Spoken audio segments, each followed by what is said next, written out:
बिस्मिल्लाहिर्रहमानिर्रहीम। अस्सलाम वालेकुम वरहमतुल्लाहि वबरकातुहू। टीवी में आपको खुशामदीद कहता हूँ। सऊदी वज़ारत दाखिला की जानिब से एक बयान जारी किया गया है, जो एक हफ़्ते की रिपोर्ट जारी की गई है, जिसमें कहा गया है कि 13,939 गैर मुल्कियों को गिरफ़्तार किया है। ऐसे गैर मुल्की जिनका इकामे का मसला था या इकामे की कानून की खिलाफ वर्जी करते हुए पकड़े गए, मकतब अमल की खिलाफ वर्जी करते हुए पकड़े गए, जहाँ सऊदी अरेबिया की हदूद में दाखिल होने की कोशिश कर रहे थे या बाहर निकलने की कोशिश कर रहे थे, गैर मुल्की पकड़े गए हैं।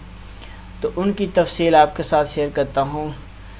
इकामे की खिलाफ वर्जी करने वाले गैर मुल्कियों की तादाद 7,894 थी।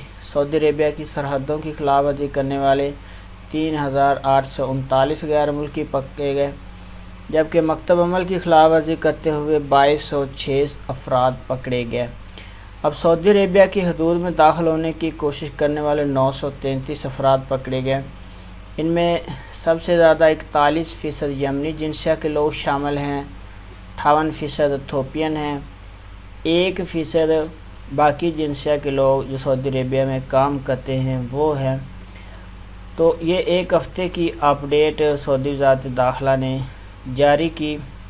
इनमें जो पकड़े गए हैं उनमें 31,222 मर्द हैं, 37,794 जो वाफद मुखालफा हैं, 6572 ख़वातीन हैं।